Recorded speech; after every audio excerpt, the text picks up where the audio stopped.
All right, can everybody hear me okay?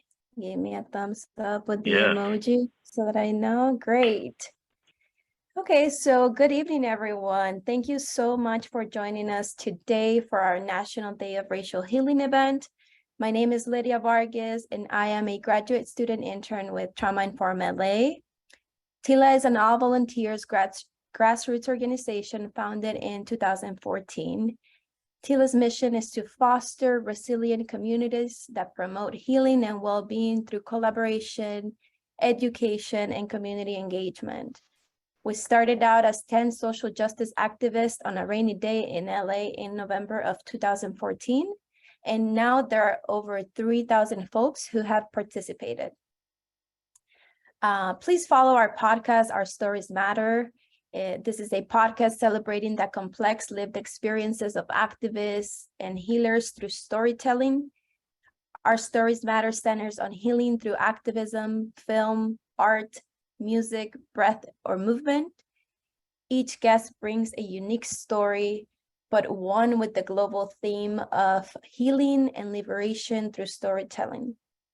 As the journalist Lauren Gilgers profoundly states, the power of the story will save us all.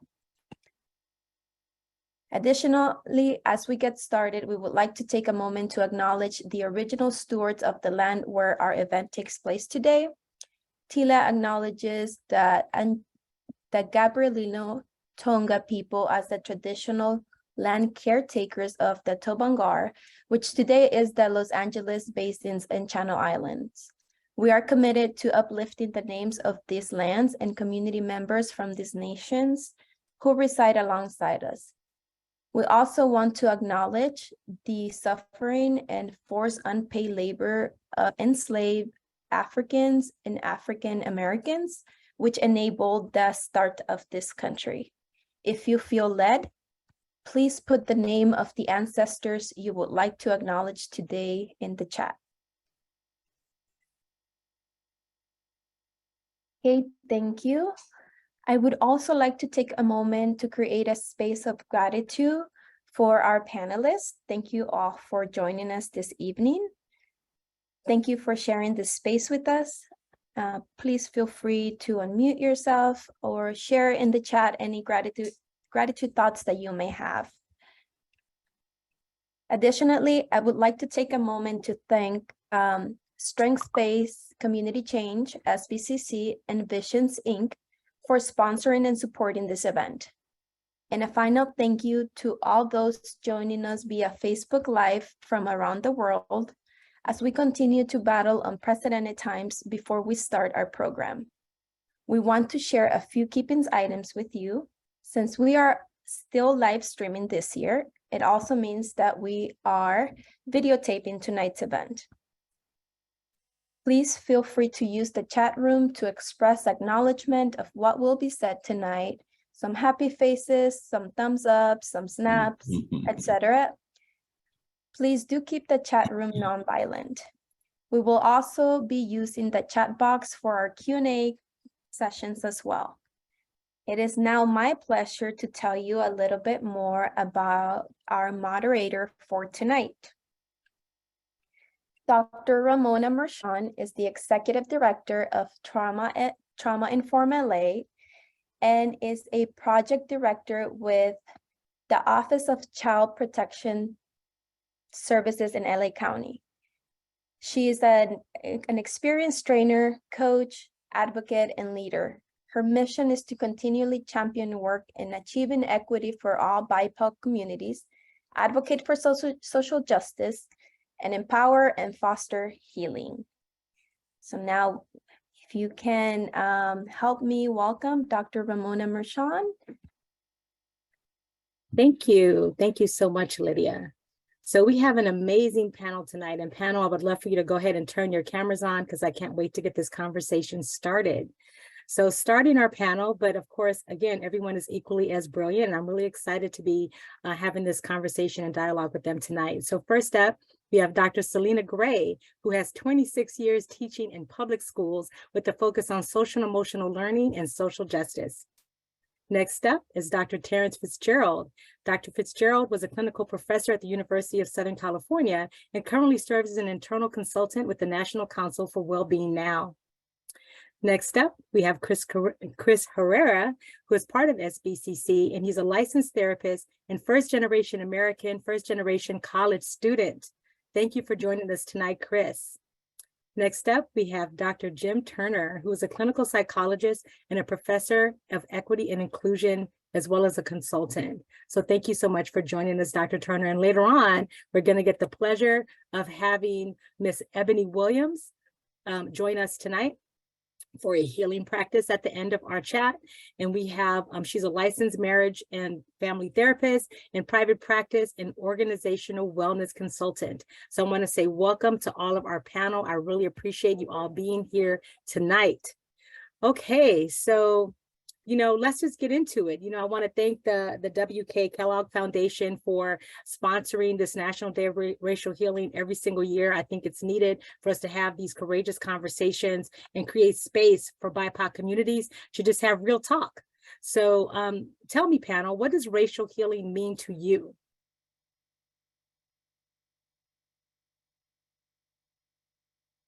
What does racial healing mean to you? Dr. Turner, you want to go first? Sure, I'm happy to go first. Given that racism is a sickness that is embedded in all aspects of life in America, and that it has both historical and current realities long before this country was founded and ongoing today. The way that I think about racial healing is that it involves a journey that I need to be on, both at the individual level of understanding the ways in which I have been the recipient of oppression, the ways in which I have challenged oppression, and the ways in which I've cooperated with it as well, as part of the individual healing that needs to occur. I also, on this journey, have to be aware of the ways in which I have interacted with others. I have treated people as better than or less than based on growing up and living in a white supremacist culture where racism is part of the daily lived experiences. And then lastly, it's important for me to think about an awareness and a behavioral change around challenging institutional and structural oppression that's happening in the places where I work and in the community where I live. I believe that this is an ongoing journey. This is not something that is healed over time, and that it requires not only resilience, but also ongoing attention to these multiple levels in which racial healing needs to occur. Yeah, I agree with you, Dr. Turner. I think there are layers upon layers that we have to kind of pull back to really be able to examine and address the healing that needs to happen in our communities. Again, particularly for BIPOC people. Others, what are some others' thoughts around this? Dr. Gray, you are. Thank you. You'd think I would do that, make that rookie mistake. I love what Dr. Turner said, and I'm just going to just kind of piggyback this idea that racism is the disease. When I think of healing in general, I think of freeing my body, my mind, my heart from disease. And so racial healing, I think of as a journey, right? A lifelong journey to really rid our hearts, our minds, our body, that means our thoughts, right? From the disease of white supremacy and anti-Blackness and racism as it shows up in the many forms. And it requires a commitment, right? A lifelong commitment, because as we are working to heal, we are still very much living in the context of a society where the media, where all other institutions have historically and contemporarily been organized in a way that perpetuates racism, right? So it's like healing while in the midst of still being harmed. And so I think that's what makes racial healing so unique. I agree with you, Dr. Gray. And I mean, again, for both of you, but I do believe that that piece about the social construct of us being made to feel guilty as people of BIPOC communities for even thinking about wanting to heal, like, you know, that gaslighting, like, what are you healing from? Like, what is wrong with you? You have all of this, you know, you have freedom, but we have seen, particularly over the last 10 years, kind of like the Band-Aid be ripped off, and the need for healing is even more deep than it's ever been. So others, Chris, Dr. Fitzgerald, what do you guys think about the concept of racial healing?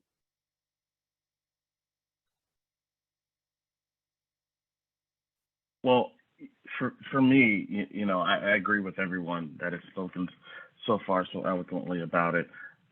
It always brings to mind a quote by Malcolm X when he talks about that you can't separate peace from freedom. And when I think about healing, I think about this idea of peace, the state of peace, the journey towards peace. But, you know, until we're able to actually be free, you know, the acknowledgement of the past pains, what is occurring around us, how we are still participating, how we're still being manipulated, how we don't have the ability to have respite as we think about trauma. And, you know, in order for us to move past trauma, you need, in order to break that fight, flight, or freeze, you need, we're in this constant loop as people, especially I think about, you know, black people. We're in this continuous loop without respite.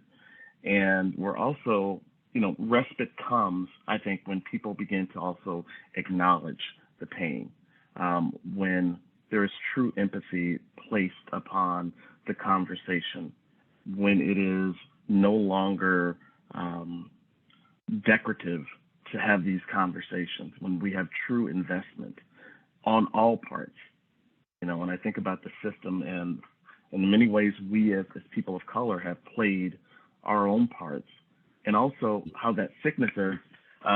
Dr. Turner talked about, you know, he mentioned the sickness. I always think also the sickness that non-people of color are also under this illusion that they're not sick. Yes. So it is this recognition on all parts, but it starts with seeking freedom, and it starts with being heard, being able to scream, being able to cry, and have those feelings validated. Yeah. We have not gotten to the point where we have true validation of our pain, and empathy, the lack of empathy and humility is what stops me from feeling we're even close to on the path of racial healing. Definitely. I love that piece about humility and what does it take to create that space to help others to feel that humility, particularly when it comes to cultural humility. Chris, what are your thoughts about racial healing? These are all really amazing statements by everyone. Something that really stood out that Dr. Fitzgerald was just talking about is, for me, it's a lot of the acknowledgement of being broken down, being beaten down physically and metaphorically for so many years that I think like Dr. Gray was talking about, what more do you want? You know, you have all this, you have all these resources, but I feel like it's a lifelong journey. You know, we have to continue working every single day, as hard as it may seem for some white supremacists to understand this. You know, I go out in fear knowing, is somebody going to tell me a dumb comment because of you know, the way that I look, because of the way that I speak. I feel like we live in this constant fear of what's going to happen to me today. You know, am I going to get pulled over by the cops because of the way that I look? Am I going to get neglected the service because the way that I talk, because of just everything that has happened to me, to us, for so many years? I really seek that acknowledgement from everyone that has, you know, has hurt us and continue to hurt us daily basis. So I want to uplift something that you brought up that I think we live with every day, I should say, not every other day, but every day.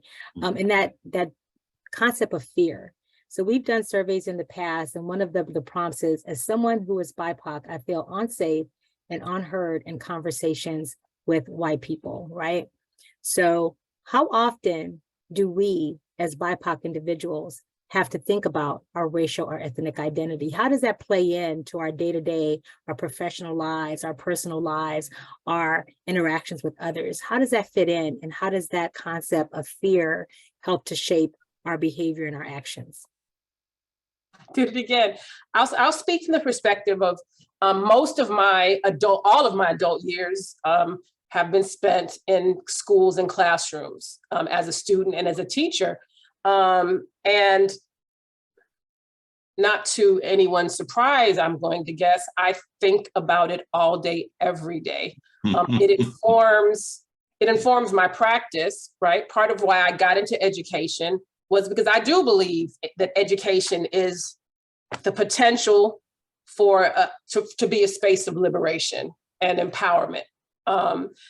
And as a Black teacher of non-Black students, I'm often, if not always, wondering, are they looking at me this way because I'm Black?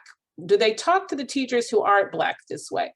The parents, when parents say things and make comments, do they talk? So there's this constant fear that I think Chris and others spoke about, this idea of, are people responding to me, talking to me, treating me this way because of my phenotype, right? Because I show up Black.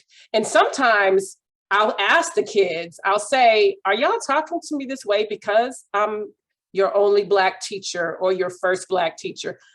And I've gotten pushback, of course, you know, understandably, but it's something that I live with and think about all day, every day. It informs my practice, and not in a way that that makes me anxious or uncomfortable. I see it more as my calling. Like, I'm going to show up loud and proud in every space I go in, but there still is often that wondering, like, did they tell me the cost because they think I can't afford it because I'm Black? Like, I have a, you know, so it's that. So it's constant.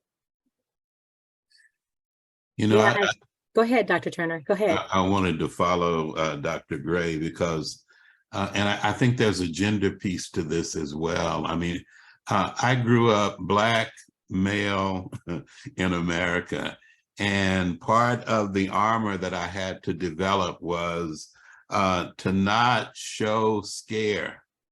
I had lots of permission to show anger, and I learned how to do anger in 1,000 different ways without becoming violent. I have the capacity of managing my anger, and I don't stuff it, but I don't have I don't often know when I'm scared. I don't often know when I'm sad, because I often default to anger as a way of addressing negative experiences from the broader society. And so in the work that I do, you know, it's real clear that there are ways in which people see me as something other than the doctor, something other than the psychologist, something other than the other professionals. And it is those stereotypes that even as highly credentialed people, we still live in the face of the ways in which we're seen. You know, you talked about the fact that, you know, you don't even know when you feel certain emotions, the fear, the being scared, the anger, right? And I think, like, where does that come from when we talk about our ancestors, the way we were taught, right? When you go into a school, you better not act like that. You better not embarrass me, or you better not, so that you're not going to get hurt. You're not going to get hit. You're not going to get, you know, pulled over, right? We have to teach our kids as BIPOC individuals how to put their hands on the steering wheel when they get stopped by the cops, how to not move and hopefully not get killed, right? Just for driving down the street. So I think it really impacts us in every way, because again, we can't walk away from who we are, how people perceive us. So Dr. Fitzgerald, tell us a little bit about how you feel about the impact of behavior, professionalism, social interactions for being a BIPOC individual. You are, it's an interesting question because you are reminded from the moment your alarm clock goes off, who you are and what you are in this world, how the world views you and your place in the eyes of the system, of the man, through music, commercials, television, advertisement, interactions at, getting whatever you drink in the morning or a bagel, to walking into the classroom, sitting in meetings, to pitching ideas, watching the faces of the people around you, being challenged about your intellect, your education, having to walk in a manner that lets others know you are not the one, because you understand that your life could be, someone could attempt to take your life. Someone could, and easily get away with it. You grow up with this constant understanding of who they think you are. And it's really interesting too, because, Toni Morrison and Frederick Douglass talks about it, where they talk about, how people who are non-people of color, or even other people of color who are not Black, mention, why is it always Black? It's this idea, because they force us to be the focal point. They has to be a villain in this play. And we have historically been the villain. And we're reminded of our place in this play every day, from the beginning when the curtains open to when the curtains close. We play this, we've been pigeonholed into this role. And regardless, I remember growing up and my mother used to punch a clock, and I said, I'll never have to punch a clock. And my mother said, Terrence, with your mouth, you're going to need multiple degrees so you can have multiple jobs. She said, you don't need 1 degree. You're going to need multiple. Because if you get fired, you can rely on the other degrees. And I never understood that. And what she was doing was she was preparing me for, regardless, the message of who you are will be on display. It will be communicated to you, regardless of the degrees you have, regardless of the books, the journals. You can be I'm instantly brought back to when I was 12 and I was called a nigger for the first time. Every time these incidents have happened. So that is the, the life that we live. What's interesting is you talked about the fact that we're reminded from the moment the alarm clock goes off, but I would challenge to say that we're reminded 24 hours a day, because even in our dreams, we feel the fear and the impact of being a person of color, right? I think it's the social conditioning, right? The social conditioning that you don't forget, right? Even in your dreams, you're feeling that fear or your nightmares of something that can happen to you or somebody you care about, right? And I think that even that, I think that also you talked about how do we show up, like Dr. Gray, you talked about how you show up, real every single day, right? You show up as yourself. But what does that mean if you show up in a way that's perceived as an angry Black woman, right? There's a lack of grace for people of color that other people are afforded that we're never afforded, right? Because it doesn't matter how perfect we are, how many degrees we have, that one moment that you're perceived as the angry Black man, angry Black woman, aggressive Latino down there, Chris, I mean, when you show up that way, that's what they're going to remember. And then that fear increases when they see you. It's like, oh, he's crazy or she's crazy or they're on one because of what we look like. So I think it's very interesting that, we live in a world where it permeates within our subconscious that we can't walk away from who we are, where other people, they can code switch, they can be someone else, whereas we're always going to be seen or perceived to be seen in a certain way based on who we are. So Chris, tell me about you and what you think about all of this. Yeah, it's interesting that we're talking about the way that we're perceived. I mean, being a Latinx man in the mental health realm is not common at all. One thing that has always stuck with me is early on in my career, I had this client who I met for the first time, and the first words that I don't remember if it was a male or a woman, but it was like, "Wait, you're my therapist?" And I was like, "Yeah." Were you expecting somebody else? What do you mean by that? No, I don't know.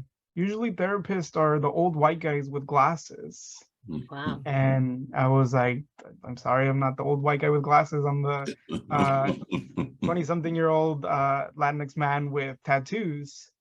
So I've gotten that a few times, not in those exact same words, but it's like, who were you expecting? Am I less of a therapist or less of a person because I'm not the person that looks like Sigmund Freud in the book that you've read?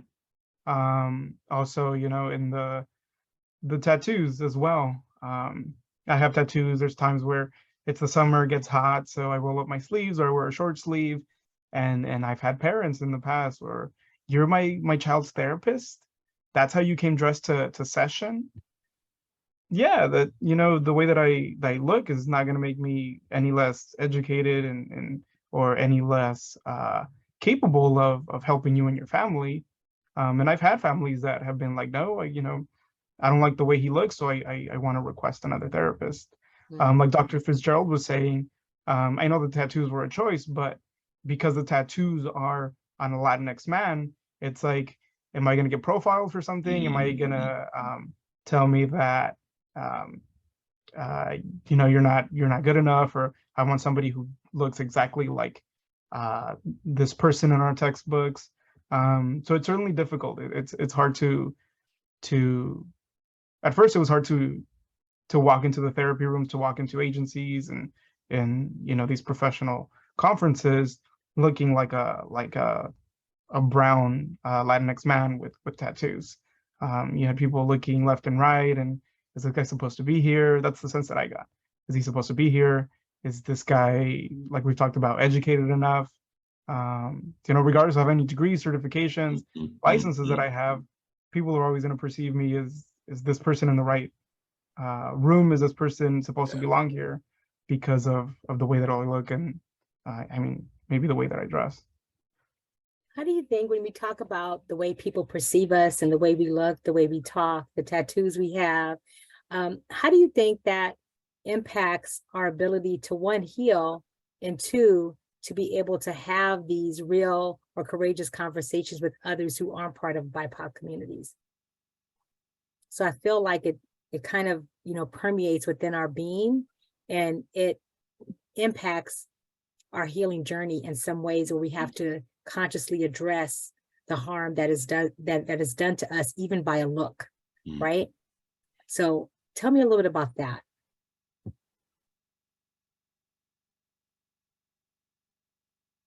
You know, I think it's often the need for an understanding of internalized depression, that if I am buying all of the narrative that the white supremacy culture says about me and then acting accordingly, it's going to be very difficult for me to heal myself and to show up with others who are trying to heal, because I'm still dealing with internalized messages that I have caught and have been taught, and respond.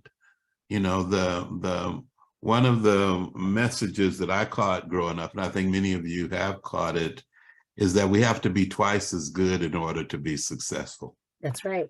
And that often when we try to be twice as good and we don't hold that there's a glass ceiling, or a bamboo ceiling or whatever the ceiling is, that there's a tendency to continue to push to be recognized, even when there's not going to be any recognition. And then as a result, to engage in behaviors that are harmful to us, like raised blood pressure or substance use and abuse, or reckless spending, all the ways in which we try to soothe the trauma and the pain that we live in because we haven't had the support to stand up and to challenge and to interrupt depression when it shows up as well. You're right. I think that, you know, when you talk about internalized depression, I think oftentimes, particularly when a lot of us come into contact with, you know, with clients and with you, with students, you know, a lot of us are educators, and we see a lack of awareness about that internalized oppression or it being connected to some of the behaviors that we see that we're trying to help, you know, along that healing journey. So, you know, how do you feel that we can connect with people to help to bring them to that awareness and see or help them to heal?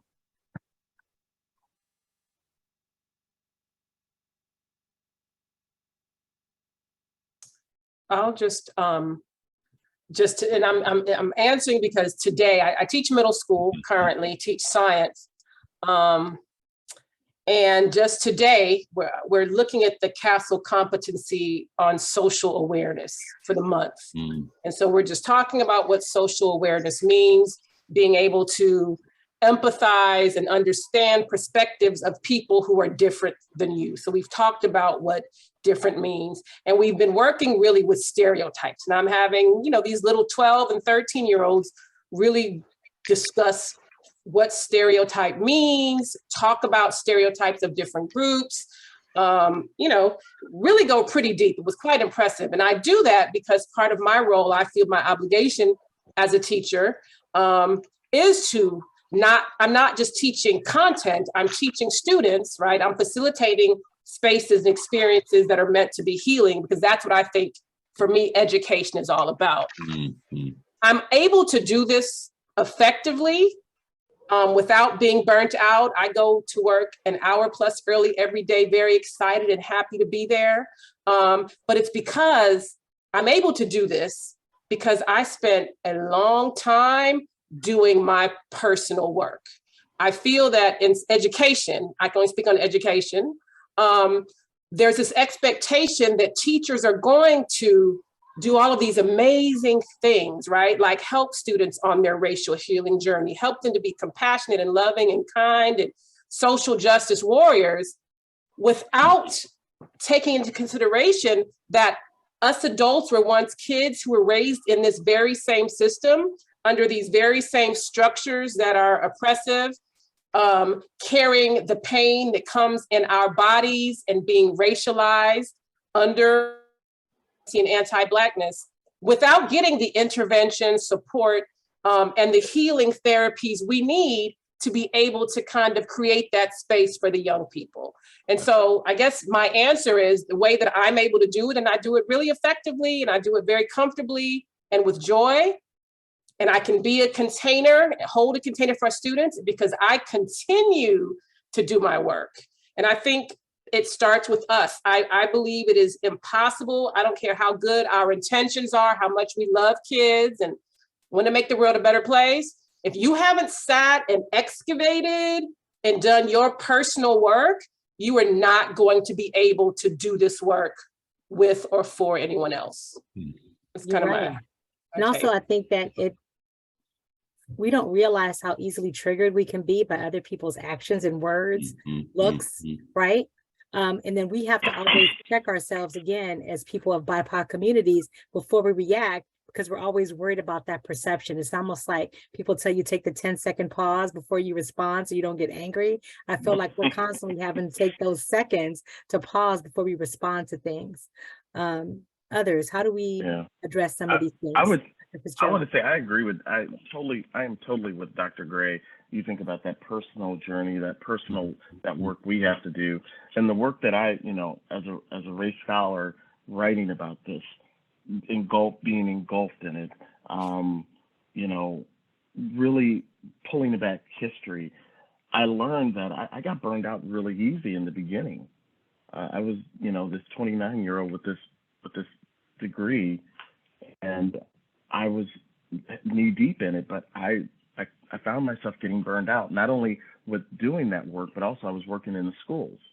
So I was around children. So it was like lived experience with all of this other knowledge that I have, and watching, systems hurt children and watching their spirits being diminished, and attempting to, be a bulwark and stop and help, attempt to build their own racial shielding, how to deal with this.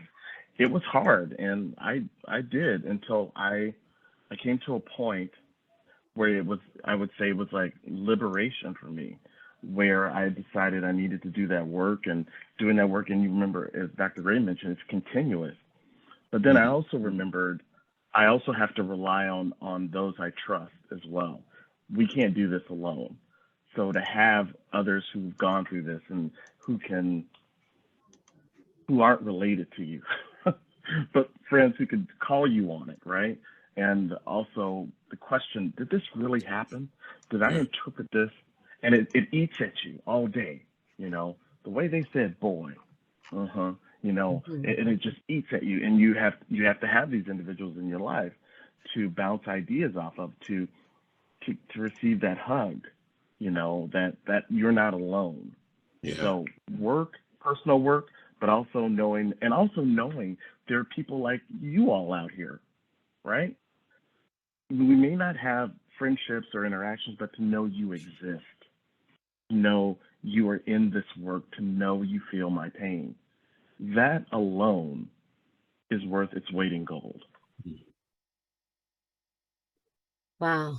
Yeah, I absolutely believe that. The one thing you mentioned, that of course everything was amazing, but I think that you talked about racial shielding.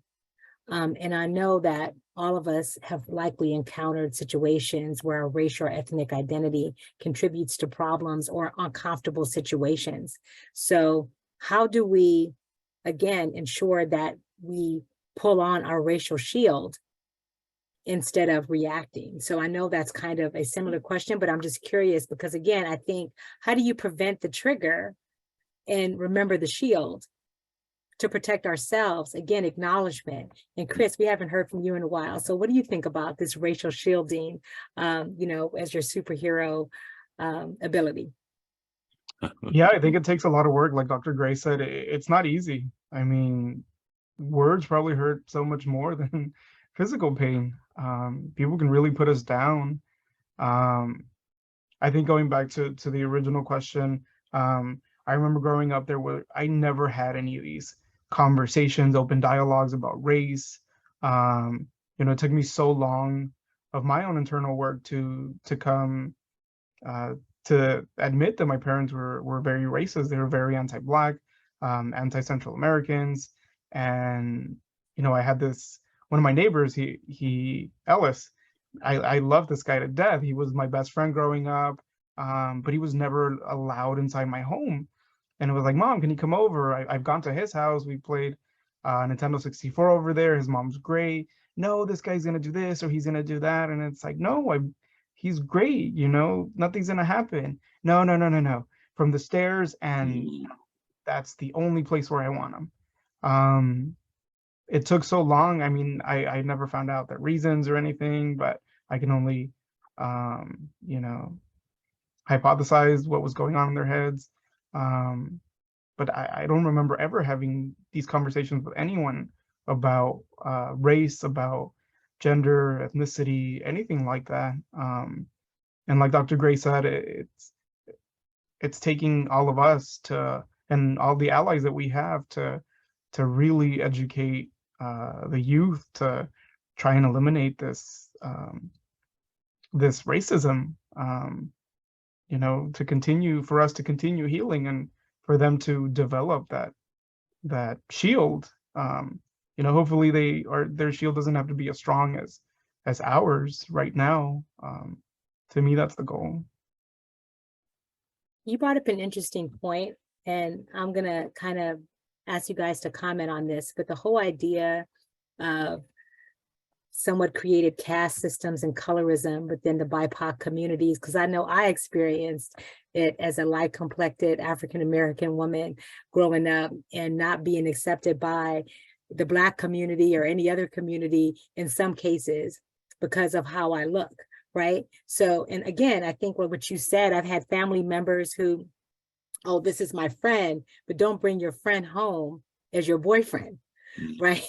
So it's like, oh, but then I'm not racist. So you hear that, and I've heard that from relatives. Thank God my own home wasn't that way, but I had many relatives that experienced that. So I know, like, how do we help, again, other people manage the whole concept of continuing colorism and cultural appropriation in our society?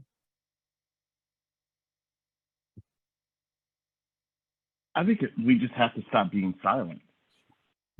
Many times, especially if we think about our relatives, right, and people we love. I remember there are times when we sometimes let things slip, or we allow these sort of actions and behaviors because they're, we culturally, people of color, we have this level of respect for our elders. But I honestly believe we can no longer be silent. We have to correct our own. It's sort of like when you see a bully, what we tell children. If you see a bully, you let others know, or you also correct them and let them know this sort of behavior isn't, I will not tolerate it around me. We need to do that amongst ourselves. We have to call out when these, good hair comments come out, or your children are going to look this way, or, they're too dark, or how they are. We have to call them out, loved ones or not. We would not hesitate for strangers, right? So we should not be hesitant for those we love. And yes, you will step on some toes. Yes, we will possibly receive the wrath of mama. But there comes a time when that is our complicity. We are being complicit. Yes. Yeah. Right? We are being complicit by not educating them that they are also a part of this game. You don't want to believe it, but you are playing a part. Yeah. So we have to do that. We can no longer be silent. Be it, speak it, preach it. Dr. Turner, what are your words of wisdom on this topic? Boy, I think about how we often forget history, and that there was a cultural revolution in this country where Black is beautiful, and that it challenged colorism. It challenged the fact that certain kinds of hair was preferred and other kinds were not. And that when we embrace that kind of connectedness, we threaten the broader society, and we get challenged to go back to old ways of behaving and old ways of thinking. And so Black is beautiful didn't last long enough. It was too short-lived to really challenge some of the underlying cultural assumptions that we have all grown up with.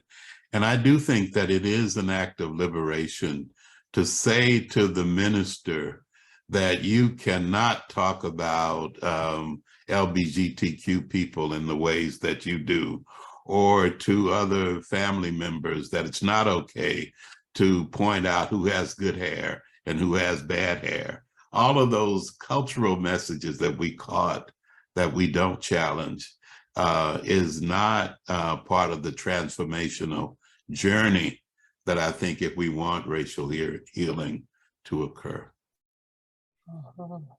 Dr. Gray, you also on mic, and I completely agree with you, Dr. Turner, that I do think that we need to do that. Dr. Gray. Co-sign to what the previous scholars have said. And I would just say, like, again, as a teacher, we feel that this is a topic, that parents should be covering. This is not something we should be discussing, which I think is very neglectful, because the reality is kids from 5 to 17, 18 spend a significant part of their waking hours in classrooms at schools. And schools are microcosms of society. So the same structures and issues that are happening in our classrooms all day, every day. Kids and colorism is a thing. And so part of it, I think, is getting in the historical piece, right? So with my kids, we talk about where did these ideas about race and colorism, right, come from? Just yesterday, I showed my 8th graders a video, a great TED Talk on the science of race. And the question is, why do we all have different skin colors? Great video, kids loved it. So that's one part. But another part, as a less melanated Black person, I have to be comfortable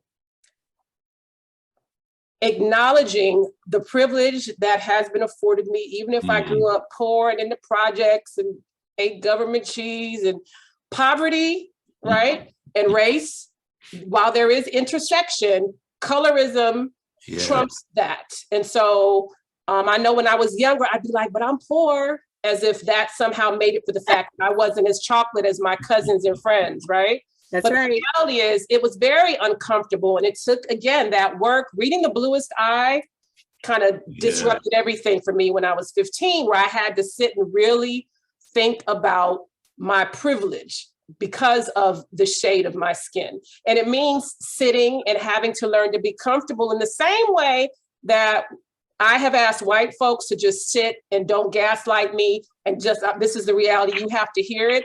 It's literally the same thing that we have to do intra-race around skin color, because I would argue that someone, I once read a great article that said the color scale is replacing the color line, right? That colorism allows a whole new form of racism. And so I think we cannot overstate the importance, and colorism is global. It's not just something, as we all know, that Black folks in America are dealing with. So, yeah. Can I say something, Dr. Merchant? Yeah, of course. It made me think, with Dr. Gray, two things. What Dr. Gray had mentioned, I think also not only the fact that acknowledging your privilege, those who play a part in causing you pain, or others like you and Dr. Merchant, that the part we play in the pain that we cause by separating, the pain that we also are feeling, we are directing it also toward you, otherizing you. We have to take ownership of that as well. I understand the privilege piece, but I'm not going to let some of the others off who also direct that pain, and create that division. It always reminds me of Curtis Mayfield. He always said that the lighter skinned people are just the top layer of our deeper well, and we forget that. And I just want to make sure that we take our responsibility as darker skinned people when we are directing that, to be conscious of that. And two, since this is so serious, Dr. Turner was mentioning the 70s, or, Black is beautiful. And I just wanted to say, Dr. Turner, I agree. I think it all is due to the reason we lost it, the invention of the Jerry curl. The Jerry curl ruined it for all of us. That was a joke, Dr. Turner. I needed that right now.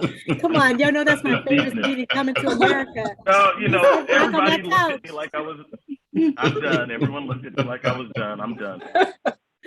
Oh my goodness. Oh, so you got me thinking I'm gonna go watch Coming to America tonight. Right? So low. That's Hollywood Shuffle up in there. Yeah. So, some people in society say that there's no such thing as reverse racism. So we talked a lot about, do we tell the pastor, because I work within the child welfare space, and we really try to work with a lot of, faith-based institutions. And are you affirming? But what does it mean to be affirming? Well, everyone's welcome. No, that's not what I said, right? Are you affirming and accepting of somebody who walks through your door, regardless of what, soji they have, regardless of what color their skin? So is there such a thing as reverse racism for people of color who are trying to racially heal, to use their racial shields? How do you guys feel about that? Not trying to be trite, but that term has always thrown me off, because to me, there's just racism. Like, if someone says reverse racism, that tells me that I don't want to quote Neely Fuller because I don't want to misquote him, but basically I'll just say that people don't understand what racism is or white supremacy. And so everything else kind of confuses them. But I think people don't know what racism is when they say this is reverse racism. And that's what. Yes. Others, Chris, Dr. Turner, Dr. Fitzgerald. I agree. Dr. Gray, I agree, because I think it is a way to redirect. We're saying this has happened to us. This is what you are doing. Well, look at you. It's a way to also include us in this game, utilizing that term. I'm of the mind, when I think about racism, I'm more of a classic when I think about racism and its connections to power. Do I think we can be bigoted? Do I think we can discriminate? Do I think that we can be biased? Yes. But when I think about the abilities as a whole, do I have this ability to create policies and procedures, laws? Do I have the right, or do I have this privilege of resources and shaping your life? I don't see that. But I will say that I won't let us off, that we as people of color can discriminate, can be biased, can cause harm to others. That's just how I stick with that whole classic understanding of racism. Thank you. Chris, anything to add to that? No, I completely agree. These are really amazing points. Back in the topic that Dr. Fitzgerald was talking about us being bigger allies, and also being, I feel like, perpetrators of racism as well. I feel that the term that I hear a lot in the Hispanic and Latinx community is one that I also grew up with, is put sunscreen on because your skin's gonna get darker. We don't want your skin to get dark. I remember catching myself telling my son that one time, but then it was like, what's the real reason why we use sunscreen? Sunscreen is to protect ourselves from the sun, to not get sunburn and to not get skin cancer. So to me, it's been huge. I've used it in sessions. I've spoken it out, in the community, and people look at me like, well, mind your own business. But, then again, that's the real reason why sunscreen was invented. Not to protect you from your skin being darker, but, to prevent yourself from sunburns and things like that. And, I really encourage my son to do the same thing, out in the community, on the soccer field, at school, to be an ally.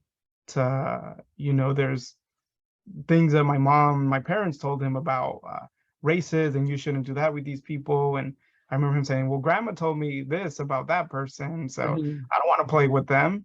But it's like, no, maybe grandma didn't know any better. Maybe the way that she was never taught that, it's not okay to say that. Include everyone.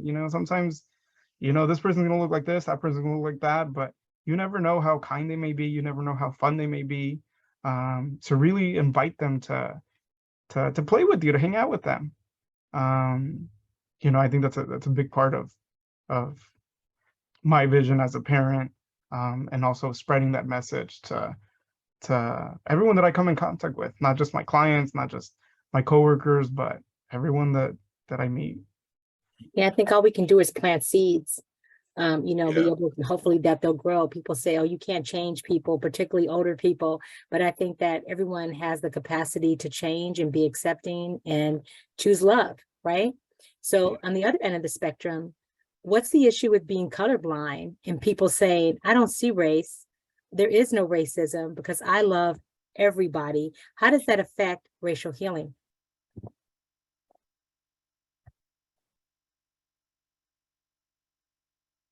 I can speak on this. My son also brought that up one time. Like, oh, the teacher told us that there's no race and that we should look at everyone the same. But I was like, no. I was like, every single person of African Americans, Hispanic, Asians, everyone is their own unique person. Their skin color, their ethnicity, their culture is extremely important to who they are. It makes, them who James is. So I really need you to erase that from your mind, because color is important. Color is sometimes what makes someone. And sadly, color is what, it hurts them as well. But to me, it's extremely important to acknowledge that I'm a brown Latinx man, because this is my culture. This is who I am. This is where I was born. Telling somebody that there's no color, I feel like takes away from who I am as a person. Makes you invisible. You're not seen Yeah. if there's no color, right? We all talked about that a lot tonight, about being seen for who we are. Dr. Turner, you on mic. As a dark-skinned Black man, it's been really important for people to see me as a dark-skinned Black man, and not, I don't see color. I mean, when in my training, we often ask the question, if you don't see color, what do you see when you're looking at me? To make it more interpersonal, because it really is a way to deny difference and to act as if we're all the same, and sameness really equals equity, and we know that's not true as well. And so it's really important that we invite, I often say, invite people to see us as who we are, and not collude with the notion that you're being a woke person if you're colorblind. It denies harm, right? Yeah. It denies Yeah. harm. I think if you deny difference, Yeah. then you deny the harm and disregard what's been done to BIPOC people for centuries. Yeah. Right? So I think that's a huge part of it for me, that, if you say you're non-racist or everyone's the same, and I often see a lot of posts, particularly, within the last several years, I'm just American, I'm not a color, right? From the right. And I just don't agree with it, because I think, again, it denies people's experience. It denies your identity, denies who you are. And more importantly, like I said, I think it denies the harm. What are your thoughts on that, Dr. Fitzgerald and Dr. Gray? And Dr. Turner, did you have a comeback on that, or, I think it's also important that we recognize that old fashioned ways of oppression is living now in the world that we're existing, that where it is okay for large segments of people to say, I hate people of color. I want to do harm to people of color. I want to eliminate their presence in the world that we live in as well. And so I think that we need to add that to our thinking about what's required today to address these issues moving forward. And there was a way in which there was a naive quality to color blindness and people wanting to see us all as the same. And then there's a more malignant level to the hate that we're living in at this moment in history as well. I just wanted to bring that into our discussion as well. Yes, thank you. I think, for me, you hit it on the nail when you were discussing at the end about it denies our pain. It does. And I think it also denies the talent that we bring. So when I think about that, I'm thinking about our ability, our perspective. It adds richness to conversations. If we're talking about professional setting, it adds richness to conversations. It adds a nuance to, one's outlook on something.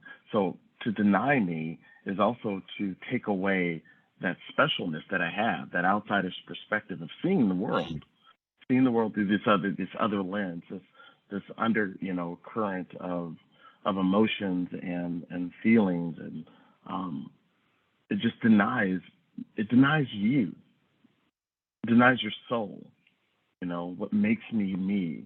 Not only the pain, but the joy, right? Yes. The cultural joy. So you're denying my existence when you say you don't see color.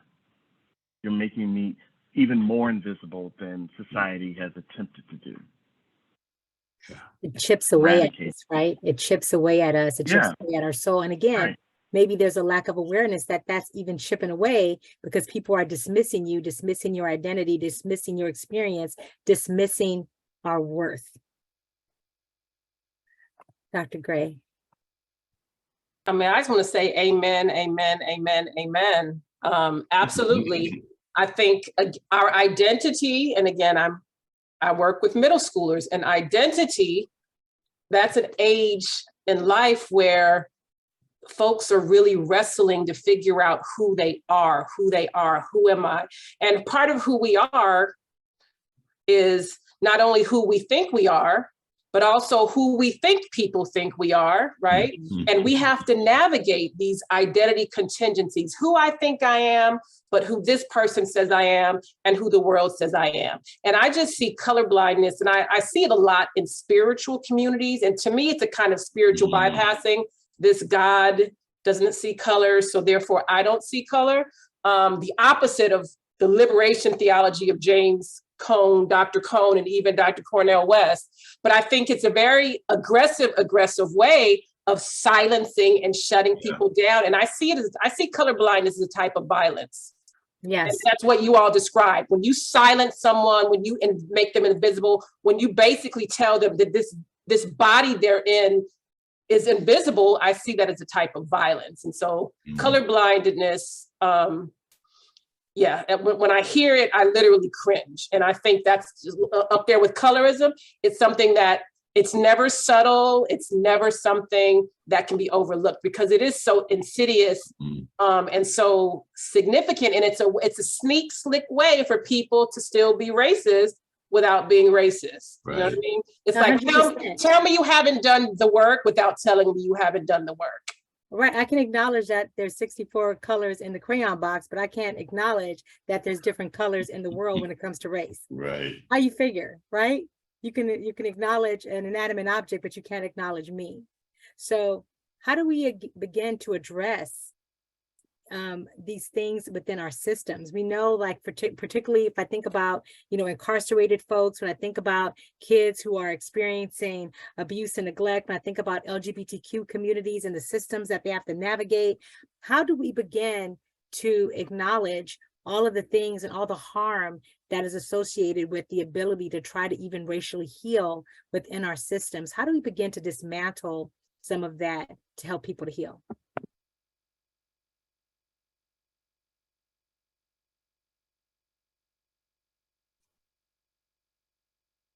Guys are like, I'm not answering any more of Ramona's questions. I was thinking about in the healthcare system and I appreciated what Chris said about often BIPOC people are underrepresented there as providers, but certainly in leadership, in the level of leadership. And so it's important that we call that out, that we don't just consider that a given and not challenge it. Often in healthcare systems, BIPOC people are given the most difficult clients to work with limited resources to address their needs. So it's not as if people don't want to work with complex trauma, but we need the resources in order to provide the care that people need. We also need to challenge the ways in which people get pathologized and overly medicated in healthcare systems, and the history of our systems not being accessible, and also being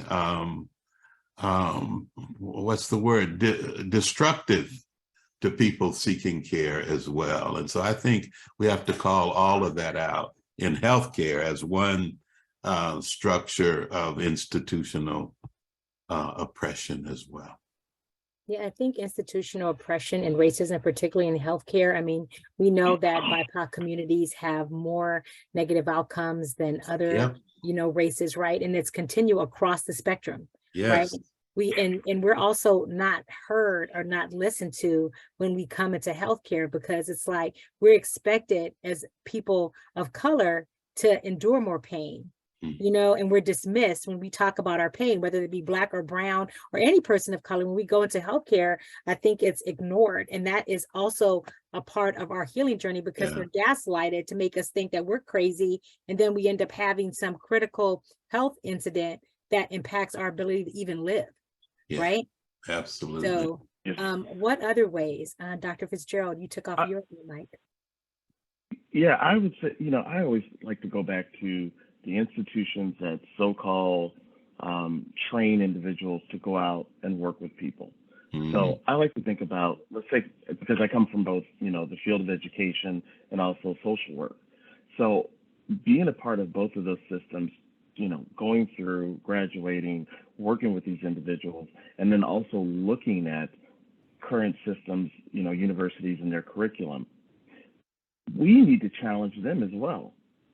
Why is it that your curriculum, it hasn't touched the idea of oppression or racism, or marginalization or history around oppression in the U.S. and how it affects the people which you will be working with in the future, the kids? Why is it that we give a pass? It's this assumption, because they have these flowery words in their mission statements on their, their national organizational websites that they're for social justice, but there's no proof in the pudding. There's no proof in the pudding. You can look at, for me, social work programs, education programs across the country. It'll be hard to find a school or a program where they have maybe more than one course that is mandatory, that relates to the issues that we're talking about today. And we know that a majority of the people who are in these programs, education and social work, are non-people of color. But we never challenge them. And even the organizations that take these interns and the schools that take those interns, they never challenge them and say, well, we've been looking at your curriculum for a while. We can no longer take your interns until you do something about this. We have to hold everyone accountable. We can't take this blanket, belief that these people are doing what's right for all people. They're not. You know how you can always tell? Student population and the number of faculty of color. Right, because I was going to say representation matters, and representation. People of color, right? And you talk about, Dr. Gray, you talked about the fact that you may be the population you work with only Black teacher, but then when we were growing up, how many teachers did we see that looked like us, that helped to educate us, that strengthened us? One. It was the social conditioning, just the opposite of, and then we as people of color within the institutions and systems that we work in, we have to fight against the system, as you said, right, of white oppressive practices that inhibit us from being able to uplift the equity that needs to occur for people to be able to racially heal. Yes. All right, so how do we get past that? How do we get past that? What are some practices? What is one thing that we can walk away from here tonight and do actively to address racial healing and systems in our communities? I mean, I think it really, for me, and again, speaking as a teacher, because my practice, the reason I became a teacher was I said, so I could, I used to call myself an educator for liberation, right? And so, of course, the significant part of that is racial justice and racial healing. And so at some point when I started, I was very much like, it was all about racial justice all day, every day. but my kids couldn't write a paragraph, or my kids couldn't solve a simple algebra problem. And so I'm like, wait a minute. And so at some point I realized that the honest conversation I had to have with myself, which required, my answer is creativity, figuring out how we can help our students be successful in the very system that we want to disrupt, subvert, and upend. So it requires creativity. And so that's the way, is to think about how can I give my students the skills and tools to navigate and thrive in this system that is highly problematic on every level, while also giving them the skills and tools to be working to disrupt that system. And so to building me, a base. Yeah, you're building a base Right. when they go out in the world, because we want that to be able to carry over, exactly. right? Into the professionalism, into their higher education, because we know the higher educated we are, the less we see of us, Exactly. right? It's very highly unusual. What is it? 2% of BIPOC individuals get a PhD, but yet look at us here. Most of us have one. So what does that mean? What does that take? What struggles did we have to endure? What navigation did we have to do? What healing did we have to do in order to get here? You know, we have Chris here, licensed MFT, right? What did it take for him as a Latinx male to be able to be a licensed therapist? As he said, he doesn't look like, you know, what is expected of him when he knocks on a door, right? So what are some other ways that, again, we can disrupt systems and create paths of racial healing? Dr. Fitzgerald.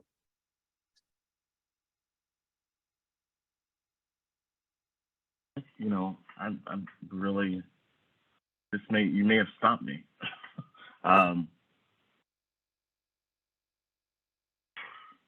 If I had to say anything, it would be that to walk away with anything is that whatever space that we're in, and if there is power imbalance, it is our responsibility to challenge it, to bring attention to it, to advocate for change. It is all of our responsibility. I don't think we can afford this anymore, to turn a blind eye, to walk away and chalk it up as it's not my responsibility. They are not my people, or they're not my, my group. We have to stand up and speak out wherever it stands. When we see issues around First People, Native Americans, and a concern, for example, missing girls and women, reservations around the country, where are we? Where's our voice? Right. We should be there. Just like if, Chris, there is an issue within his community, we should be there. Chris should be with as well. We don't operate anymore. Well, we never have, because that's the system, that's the plan, to keep us separated. But we have to break free, and we have to be able to see that your interests are my interests. We can no longer think this divisive sort of way anymore. It doesn't work. It never has worked. Yeah. And we have to show up for everyone. That's the only way I can see us moving forward. I love that. We have to show up for everyone. We have to show up. That's the first step. We have to show up. Chris. Echoing Dr. Fitzgerald, I think what I keep going back to the entire night is to be an ally, be present. For everyone watching this, it's going to take all of us. It's going to take unity. It's going to take effort. I can't just do it all myself and just focus on the Latinx community while, the other BIPOC races and ethnicities are focusing on theirs. No, I need to focus on every single individual. Like Dr. Fitzgerald said, there's so many different ethnicities, races here in Wilmington, where SBCC is. I need to be aware that, I can't just help the people that I'm most comfortable with. I need to be an ally to every single person that I come in contact with.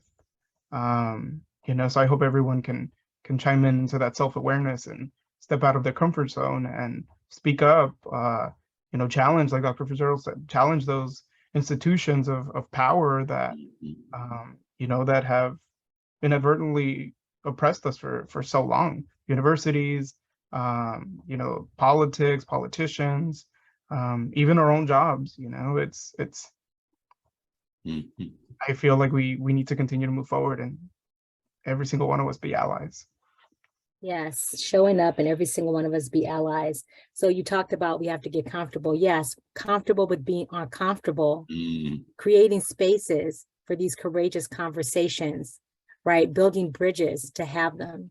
So before we end tonight, I'm going to ask each of you, what are we taking away from this conversation that we had with each other? I'm going to ask each of you to respond to that question, and kind of what are your words of wisdom or nuggets that you may have gotten either from yourselves, your own epiphany, enlightenment, or from your colleagues here tonight?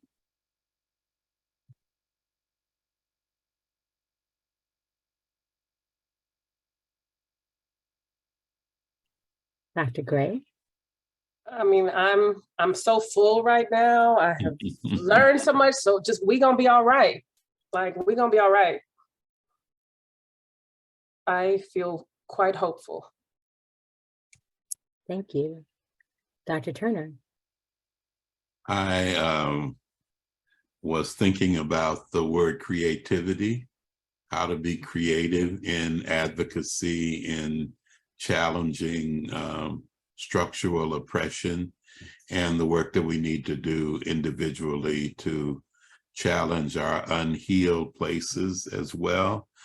I'm just reminded from our conversation that, you know, BIPOC people are people of resilience. You know, we face the fire on a daily basis and we show up the next day to make a difference. And so this conversation helps me to think about the ways in which resilience is such a critical piece of this journey. And when I'm in my darkest hour, I can remember that some of those old sayings that trouble don't last always, and there's a bright side somewhere, and all of the things that we call joy cometh in the morning, right? Yeah, there you go. And so that's what I'm taking from this conversation. Thank you. Chris? I think for me, like Dr. Gray, the future is bright, because we're having these conversations. They're happening more often, everywhere. We have people like us in leadership positions. We have educators, we have professors who are sharing this message, who are enlightening our youth about, you know, the healing that it's taken us, and the healing that we hope they do as well. And, you know, I'm very confident in the future, and I'm very optimistic as well. Thank you. Thank you so much. Dr. Fitzgerald? I would say, you know, in this virtual world where we are even more so separated, that sometimes you fall into a hole where you think you're by yourself. This is just a reminder to me that even in a virtual world, there are people who are out there who are fighting, and that you're not alone, and that allyship is out there. You just have to stay vigilant and connect, and making sure that people know who you are and what you stand for, and how we can ally and collaborate together across Zoom or Microsoft, whatever, that we can find these ways of still doing this work in this new way of communicating.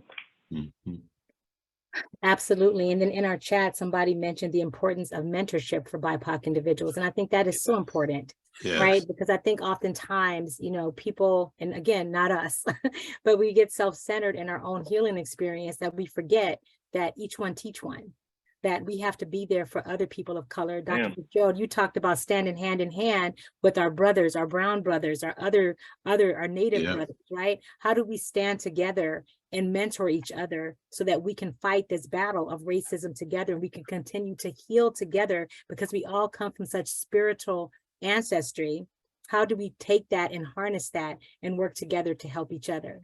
So I want to thank all of you for joining us tonight. It was an amazing conversation. I could not thank you guys, more than I did tonight. I do want to take an opportunity to invite the SBCC individuals to talk a little bit about our sponsor for tonight and a little bit about what SBCC does. And then I'm going to invite Ebony Williams to do our healing practice.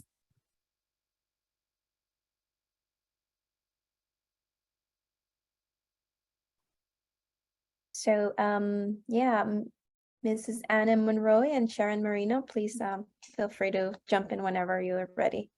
Yeah, hi, good evening, everyone. Thank you so much for the wonderful conversation that was generated today. There was a lot of insightful stuff. Just wanted to introduce myself. My name is Sharon Marino. I'm an AMFT working at SBCC. So SBCC is a social change agency working towards the empowerment of LA residents. So we're really focused on building the strengths of our communities and prioritizing how we could support our community members so that they can achieve goals and outcomes that they're seeking for themselves and for their families. So we have a lot of key areas, or we have a few key areas that we focus on, such as like community activation, economic vitality, and individual, family, and community resiliency. So there's multiple programs that we have.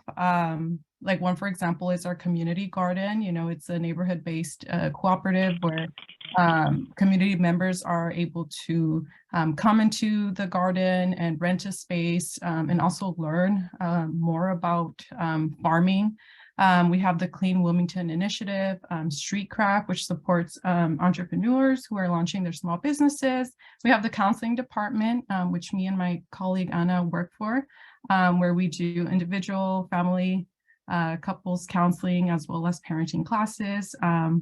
There's the community doulas, and there's many, many more programs that SBCC focuses on. And again, we really focus on how can we build on these strengths of our communities to build resilient and long-lasting communities. How can we teach our community members to know how to go after their own resources for themselves and for their families, and kind of foster that community as well. Thank you. Okay, so I'm going to just take a little point of privilege here, and I'm going to talk about our chats because I want us to end with Ebony's amazing healing practice. So I'm just going to briefly talk about that. Thank you so much for coming to our table tonight. We do have bi-weekly TILA table chats. They will be returning on February 2nd, and our first one, our theme for Black History Month, is going to be Black Resistance.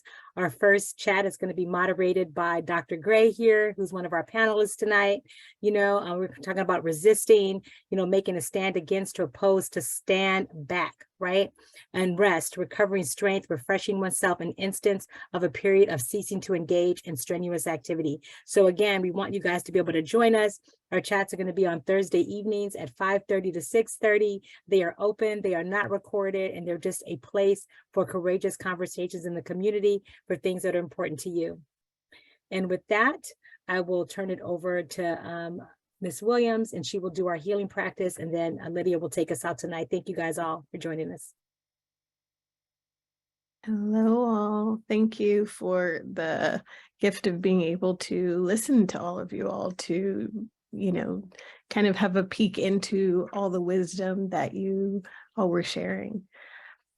Connected with just the theme of today, what it means to heal in this climate, in this world, with the presence of history, I wanted to invite folks into a practice that really brings the body in, because the body is the place that holds so much of the pain that comes with racial trauma, and is also the place that sometimes we don't pay that much attention to. And so it's really, when I'm thinking about healing, it's important to bring both together, to bring the body in. This practice, because it's engaging the body, might bring some stuff up in you. And so your job in this space is really to ground yourself, to decide what you need to do, to step back, and to take care of yourself. I'm going to invite you to, if it's of access to you and comfortable, to see what it's like to find some grounding. For some folks, that might be bringing your feet to the ground, if accessible, maybe leaning back on the chair that you might be sitting on, or finding some support against a wall or floor. And then I'm going to invite you to take 3 deep breaths, inhaling through the nose and exhaling out the mouth, or simply bringing your awareness to your natural breath is also okay. Taking 2 more breaths at your own pace, inhaling through the nose and out the mouth. Feeling free to close your eyes if that's comfortable, or to allow your eyes to dully settle on a spot on the wall or the floor.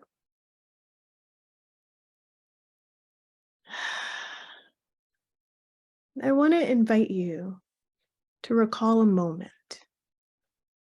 moment where you felt you didn't belong, when you didn't feel seen, heard, valued. I'm going to invite you to notice where this memory, this moment, this experience exists in your body. And notice the sensations that may be present for you. Now, this feeling of not belonging, of not being seen or heard, may feel like activation, like jumpiness, like a lot of movement in this space in your body, like it's unsettled. When you find it, I invite you to breathe into it. See if you can be with it for a moment.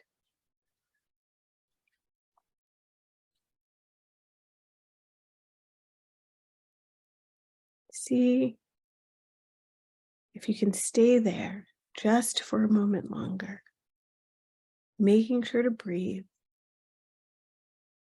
as you connect.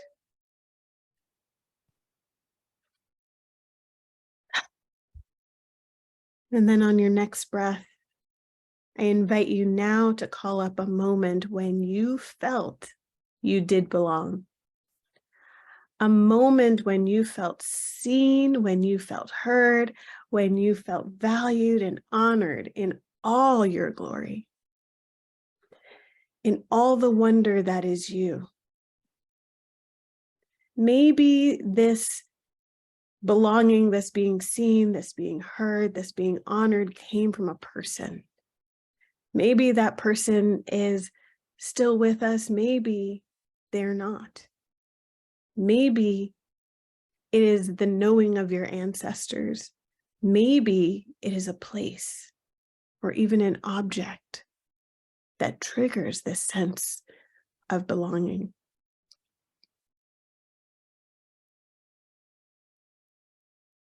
Of being held. Now, I invite you to notice where in your body you feel this sense of belonging. Maybe it shows up as ease, as calm, as peace, as groundedness. Maybe it's heavy, a weighted sensation in your body. Not held down, but steady and solid. Maybe it's something else entirely. But I invite you to notice what shows up, notice where it is, and to breathe into it. To stay here for a moment. To allow yourself to be held by this memory.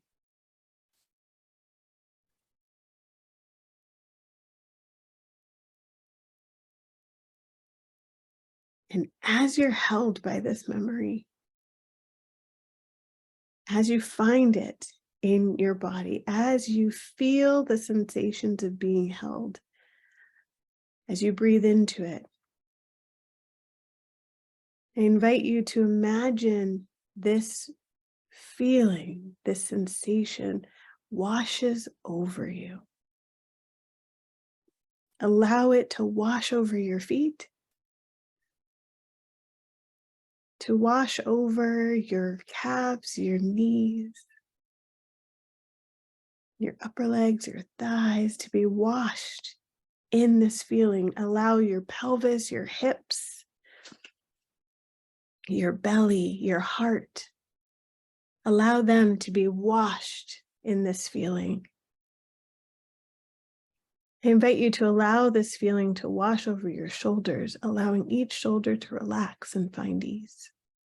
Allowing your arms, your hands, your fingers to relax and find ease. Allow the knowing that you belong to wash over your neck, your mouth, your cheeks, your nose, your eyebrows, your forehead, and the beautiful crown of your head.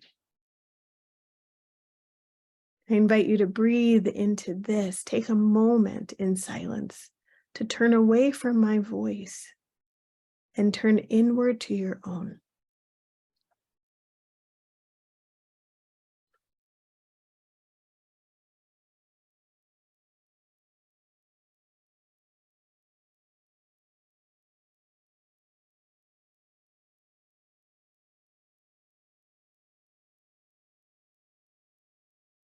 And when you're ready, and only when you're ready, I invite you to wiggle your toes, if that is of access to you and comfortable. Touch each finger to your thumb. And to very, very gently blink your eyes open, allowing your eyes to guide you to something that is pleasant in the space where you are.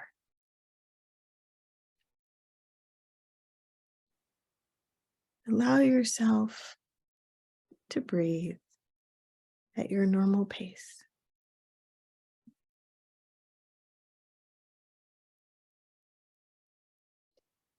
Now, I wanted to invite folks into this exercise because so often, especially when racial trauma is it's a daily, every moment reality that can steal your joy, steal your sense of hope sometimes, that can be daunting. It can wash over us. It can be the only thing that exists.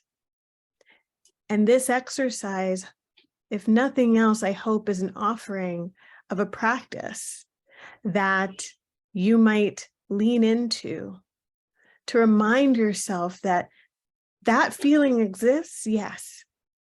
And so do so many others in your own body, and that you have the power to access it and to remind yourself that you can move through it, that you have people, you have places, you have ancestors that are walking with you, that have walked this walk, and that can lend you some of their strength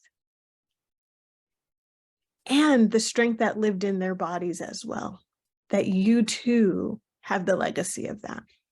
So please use this as you find useful for you. And I thank you for your practice today. Thank you so much. That was very much needed. We appreciate it. And we want to thank all of you guys for joining us today. It was a pleasure to share this space with you, and we hope that this was a positive experience for you as well. Please visit our virtual resource room for additional resources.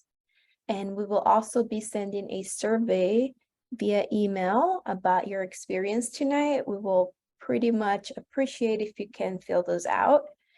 Thank you. And until next time, we hope to see you.